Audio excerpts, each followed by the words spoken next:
listening to Free Talk with MrB. Hello, and welcome. This is MrB on Free Talk with MrB. Our guest today is very active in the community and will guide us through things that we really need to know. Let's hear from her. This is Free Talk with MrB. Hello, good morning. Hey, good morning. How are you? Hey, doing fine, and thank you and welcome to Free Talk with MrB. Oh, thank you for inviting me. No, right? I was looking forward to talking with you because you have so much going on. It's so funny. And it's like, I constantly get things added to my list of things I have to do. So this morning I'm like, okay, I have A, B, C, D, E. Then someone's like, oh, there's a missing child. I'm like, oh, okay. F, G, H now. So, Right. but it's good. It's good stuff. And it's like life's happening all around us and we can't stop it, can't slow down. And I really appreciate those who took a little bit of time out to come on to this program, a program where we can freely talk about what's going on, what do we want to talk about, what's happening. And kind of the goal was to share your experiences because we just thought an accumulation of all of our experiences is going to help other people the way you help other people. So did you want to talk about what's going on this morning or something that you had in mind as a passion since life is happening all around you?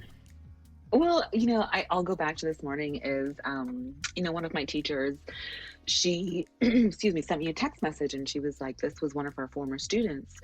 And, if I backtrack into kind of what the Creativity Shell does, sometimes people are like, we thought you guys taught sewing classes. And, the answer is yes, we do. But by doing that and by teaching something that's such a life skill, you're teaching confidence, you're teaching self-esteem, we get a lot of students who sometimes need a little bit more than a class. They're looking for something to hold on to. They're looking for a way to build their confidence. They're looking for ways to build their self-esteem. So, again, we have a lot of kids that just need a little bit extra help in this world. Yeah. So when I get messages and I hear that, we're not like a foster care. We don't house children or anything like that. But when a child has passed through our doors at some point and they were identified as one of those kids who we have to spend some extra special attention to, and then something happens and, they go missing or they run away, it's such a red flag for us because on the flip side, we also work with kids in shelters. We work with kids who've been sex trafficked. We work with kids who are homeless. And a big part of us is trying to prevent, the kids from who are not being trafficked, who are not all these things, from going into the other side. So when we see that transition happening, it's a really scary point. So we try to intervene and we try to build on the relationships that we've had with them, that we can say, hey, if somebody lured you away from home or something, let's try to get you back home. Right. It's such a thin line between stability and instability. And so it's worth it. I mean, since I've known you, you always cared. And at bare minimum, I know you're going to care. And that's the beauty of having wonderful people like you who are helping others. So definitely. Well, thank you for that. Yeah, well, I think we first met you and your husband. Is that either 2012 or something in there, or? Yeah, I think we met when we were both expats in Nigeria. Yes. So that was a really interesting time. Nigeria was a very interesting place, but I loved it because it just opened up our eyes to so many things that, when you're kind of in North America, you don't always see the world from that perspective. And that definitely was an experience for me that made me do, or just when I moved back to the US, really start doing a lot more of what I'm doing now, because you can see just your eyes are just a little bit more, my eyes, I can't say for everybody, but my eyes really open up a lot from being in Nigeria. What about you? Did you feel that way or? Oh, definitely. And learning so much and learning how to appreciate so much. I'll have to say like water, electricity, and friendships. And of course, we are so far away. We're away from family, and it wasn't always easy to create an artificial family while in a work camp. So all these things came to the mind, I think some of what you're saying, it made you do more when you came back to North America. It made me too. It made me do more. And here we are, Yeah. podcasting, trying to give back to people because we got a lot, we learned a lot, and we want to give back. And that's what I'm working on here. And definitely you. More about you. Yeah. I totally get it. I know, one of the things I remember the most, and you just touched on it, was, the little things like electricity. I remember, being there, and one of the first times I was at the grocery store and the power went out, and I am freaking out. I was like, oh my God, there's no power. And I'm looking around, everybody else is just calm and collective, still doing their grocery shopping. And that was for me, wow, you really have what I call first world problems where I am freaking out over something that it wasn't like it was pitch black. You could still see, but just the power and my security blanket of walking into grocery stores and having the power on all the time, Right. that went away from me. And that was a really great transformation where when I look at children, and I look at especially this generation of children, what we have done to them is we have given them such a security blanket. Not only do we buy the blanket or make the blanket and put it on them, but we wash it, we clean it, we take care of it. They don't have to do anything for themselves, right? And the sad part of that is like me freaking out in a grocery store when the power was out as a grown woman. Just imagine our children who have never had any of these experiences, not even remotely close. And then we put them off into the world. What do you think is going to happen to them? They are, the suicide rate among children right now is extremely high. The human trafficking rate is extremely high. And these things are all related to the fact that we've been raising kids who can't cope. And traveling and being just kind of outside of your comfort zone, I think, is just something that we need to really start giving back to our children because they really need it. Yeah, and again, it feeds right into what we're trying to do. Yourself through Creative Shell is a lot of giving back, and and the different forms. I know the sewing part, but there's so much more. How would you elaborate on the parts of your approach to giving back? Yeah, well, I'll backtrack a little bit. So in case your viewers don't know, or, how I started and kind of just the gist of what I do, I'll backtrack a little bit. Yes, please. And so when I was in Nigeria, my son, his name is Elijah, and he has Asperger's syndrome. He has Asperger's syndrome, and he was always very sick. He had really bad asthma. The air quality, he could not breathe, especially when the Hamilton kind of comes in over the country. Yeah. He could not breathe at all. So I had to keep him home from school a lot. And by doing that, I would take him over to the beaches, and that fresh, that salty sea air and the humidity of it just was a medicine for his lungs. So I spent a lot of time in the beaches, teaching him how to count. We would chase crabs, and that's how he learned how to count, how to add and subtract. Right. I'm smiling. Well, one day he went back to school, and he's going to this international school. So all the families there are all other expats and diplomats and politicians and everybody.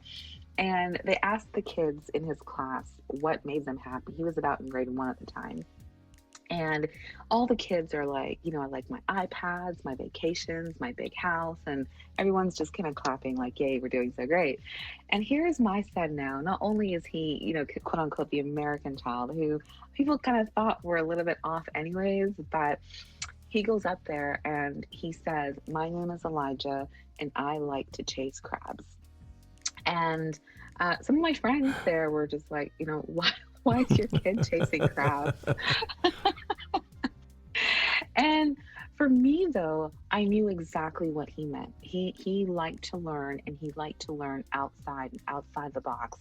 And one of the first things I made sure to do is when we did come back to the U.S., I knew that going to a traditional school was not going to be the thing for him. Sitting in a classroom, sitting at a desk all day was not it.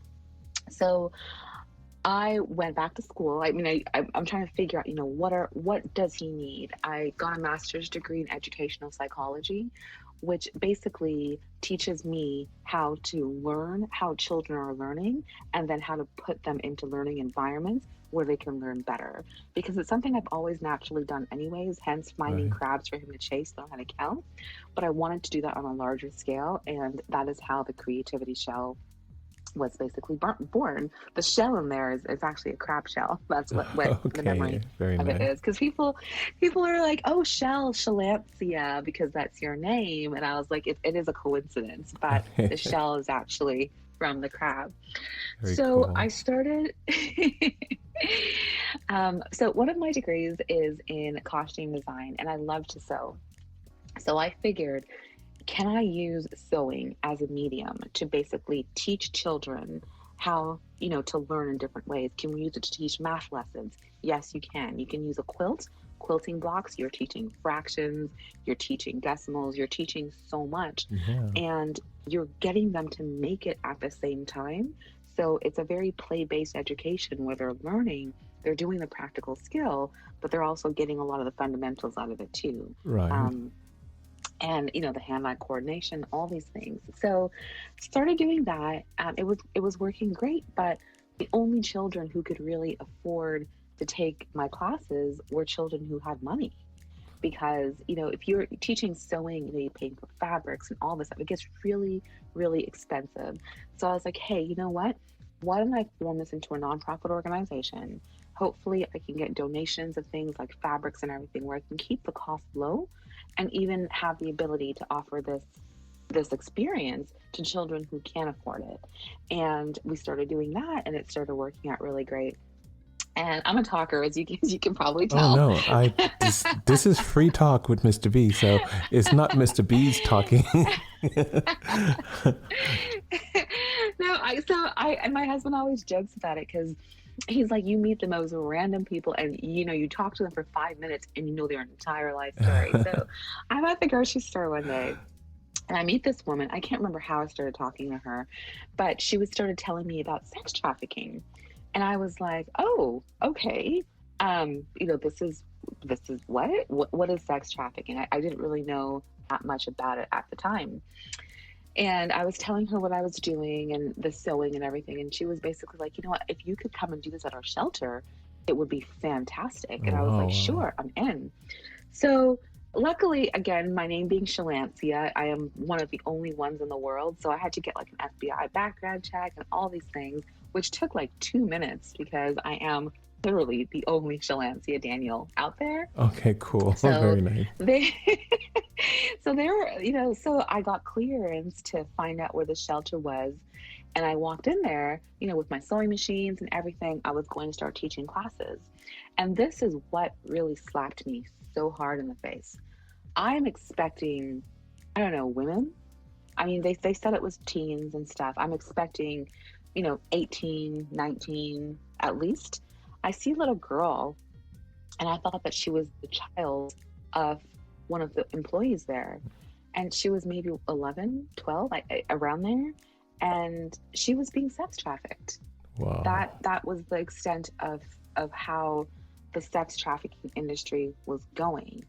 And I was completely dumbfounded. I Yeah. was like, wow, this is amazing. Not Yeah. amazing in a good amazing, but I can't believe that this is happening. And Yeah, I know didn't know you. about it. I know you before, and because I know you, that party was a gut punch.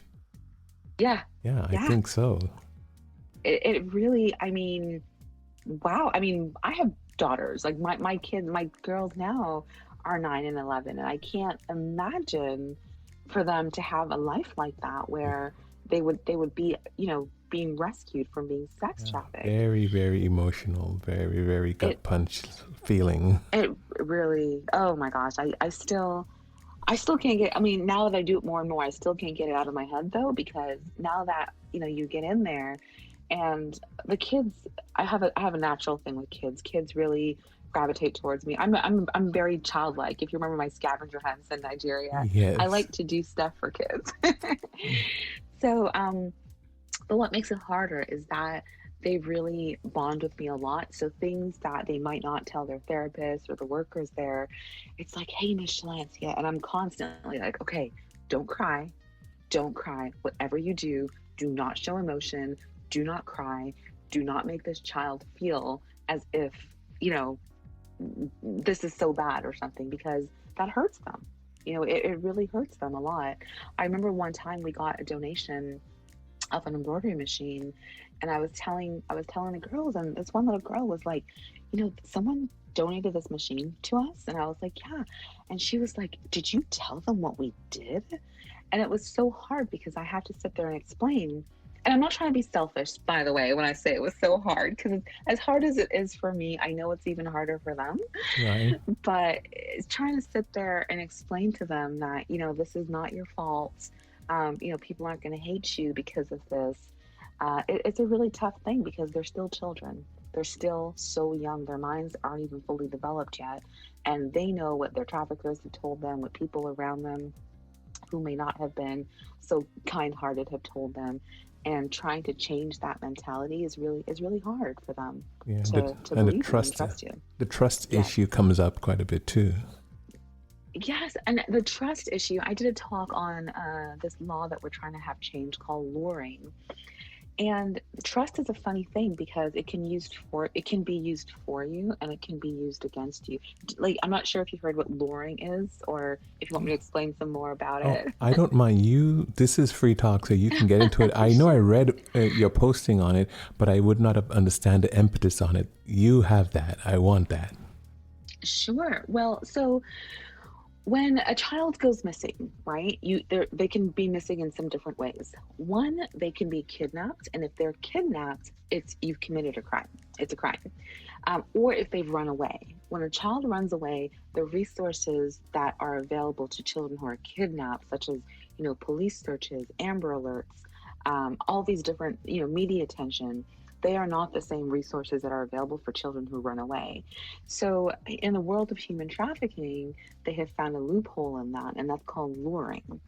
It means that instead of going and kidnapping the child, you use trust against them. You spend months building up that trust, building up that relationship so that you can entice them or lure them to run away from I home. see. So once they run away, the police aren't really putting the resources that are available to look for them because they're considered a runaway. And what I want to have changed is that when a child is lured away, parents or guardians should be able to say, my child was being lured away, because that is just as bad as if they were kidnapped. And absolutely, if someone spent a certain amount of time on a computer program, coaxing a child, luring them, like you're saying, into feeling secure with a person, that's the same thing. Yes. Yeah. Yes. Exactly. Exactly. And it's even more heartbreaking because, like you said, that trust, when that person now has that child and that child kind of becomes dependent on them, maybe that child was antisocial and all of a sudden they had friends. And it's like, well, these are my friends. Even if they're making me do bad things, this is still the only people I have right now. So they are stuck in these situations. They're stuck being trafficked and all these things, and they can't get out because they mentally can't get out. Right. So when you go in now and try to say, hey, try and trust me, it's like, well, you haven't given me this, you haven't given me that. Like these people gave me all this stuff. They gave me a home. You're just standing here. So it's a really tricky situation. I'm quite surprised because when the FBI tells someone that they may be a victim of phishing or I forgot the terms in the computer that we learn at work and so on, and that they are participating in a crime, maybe without even knowing it from a company's information. Why isn't the same law applied for when they're luring children? Well, it was interesting because when I asked about something like that, the answer I was told is that that because it is, I think if anything, it's more organized crime and racketeering, because it is actually well planned out. But the people who are actually on the ground who are luring, sometimes they are the same age group as the person who they're trying to lure. And what I Ooh, was told is you can't arrest somebody for befriending somebody else, gosh, what a loophole. right? You're right. Right? And it was kind of like, who do you want us to arrest? And the people at the top, you technically can't arrest them until they've actually trafficked the child. But now by the time it's getting to the point where the person is being trafficked, that child is is saying, hey, I want to do this. Right. And it's like, no, you don't.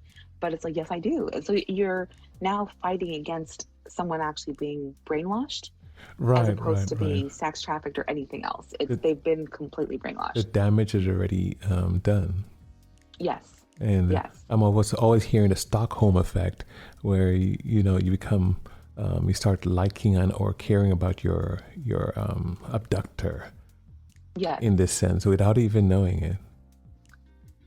Yeah, it's amazing. But it also tells us that whoever's doing this, they're very smart people. So I was telling a group of moms is, when I talk to parents and parents are like, oh, this world exists, I was like, we're putting ourselves behind because they all know this, and if we don't, then we need to get on the same page somehow. Right, and they would know the law in order to break the law. Exactly. We need to Exactly. know the law to protect our children, our families, and our generation. And it's a supply and demand situation where sex trafficking has become such a huge industry, but if you kind of cut out the supply a little bit, where we're not making it so easy for our children. Because listen, I had a mom one time at a school, and she tried to get us kicked out of teaching sewing classes at her daughter's school because she said we were giving her daughter and the other kids real scissors and they can cut themselves. Okay. And right, right. Hence the sewing um, class, right? Right. but again, that's that security blanket where we've coddled our children so much that when you're now telling me that she's going to cut herself, but your daughter is in grade 4 and she has a cell phone, you have given her access to the whole world at this point. I said to her, I was like, listen, I have band-aids. I can fix that cut if she cuts herself. And I can almost guarantee that if she cuts herself once, she won't do it again. Right. But you've now given her access to the whole world, right? The whole world. And when she's out there and she is broken, I cannot fix that. I tell my children, I said, don't go to YouTube, because once you see something, you can't unsee it. Right. And Right. they're like, well, it's for kids. I go, listen, things get out there. People are getting murdered and posting on YouTube. I'm like, once you see that, you can't unsee it. I mean, I know, and I'm not sure in Dubai if you saw what happened with George Floyd. And I remember watching the video, and I sat there watching this whole 8-minute video. And I was just like, okay, stop watching, stop watching. And then the moment he dies, I was like, oh my God, like I just watched this. And it was even, you can't unwatch it, Right. Right. right? So, but yeah, and so that's a bit about what the Creativity Shell does. So now we basically go out there, we try to reach as many kids as we can. We try to create programs around our programs so that they have opportunities to actually use the skills that they're gaining in our classes to give back to society. During COVID, we had kids making face masks. We donated them, thousands of them to the elderly, people who are immune compromised. But these are, 6, 7, 8-year-old children who are making these, who took our classes and they learned. Coming up, we have what's called a munchkin market. The kids get to make things, they get to sell it, and they get to keep the money from it. That's their Christmas money Yeah. for the holidays, whatever they're using it for, and they love it because right now I know that they're coming home from school, they're working hard, they're making their stuff, and they're doing it because they're getting their own reward. They're learning hard work. They're Very learning that cool. hard work pays off. Yes. We're not saying here, here, here. They're doing it for themselves. And in this case, they can't it's just unlearn it. exactly. And not when the funniest thing with the munchkin market is that they're you go in there, and I tell my husband, I go, once you go in the market, like if you buy from one kid, because we run this thing, you got to buy from all of them. Every year he gets suckered in because they're hustling. Santa comes and they're like, are you gonna buy anything? I'm like, guys, you can't hustle Santa. Right. Right. but they're really enjoying it, and then they're learning the entrepreneurial skills, all these things behind it, which is just absolutely amazing. Very cool. This is awesome. This is very nice, and it's people like you who I want to come on in Free Talk, because we can give back to the community by what we're saying. So we'll get readers, listeners from around the world to tune into our podcast and benefit from it. I definitely want you to come on again and pick additional subjects that you care most about, and give us follow up on what happened this morning, what's the outcome, and other things like that. Would you do that for us? Absolutely, absolutely. I can. Just let me know when, and I'll be around. So thank you so much, though, for Very nice. listening. One last and thing. just giving this platform. Thank you. But one last thing, I want you to give a message. Like say, let's say you were invited to your high school graduation class, and you were the keynote speaker. What is something you want to tell them? Like if you were invited right now to your last high school for the keynote speaker, tell them something. What would I tell my high school class? I hated high school. I really did. Your university class. No. You know what I've been saying? I woke up this morning and what I said is empathy. We all need to be empathetic to people and to feel other people's experiences, even if it's not your own, because to live in this world together, we're going to have to find a way to compromise. Yes. And you cannot start compromising until you start being empathetic and realize that even if something is not your problem, it might be somebody else's, and to feel a little bit of it, because that's how we can make our world a better place. Thank you so much to say it, to feel it, to live it, and be empathetic. Yes. And it too can be a way of giving back. All of us can do something so small that adds up to a larger thing as a community. We really appreciate really appreciate you being here. Really appreciate you being on, and we'll keep having you on and again for different episodes of Free Talk with Mr. B.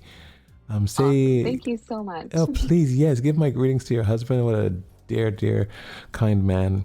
I look forward to saying hello to him when I get back to Houston. Awesome. Thank you so much, okay? You take care. All right. Thank you. Bye-bye. Bye-bye.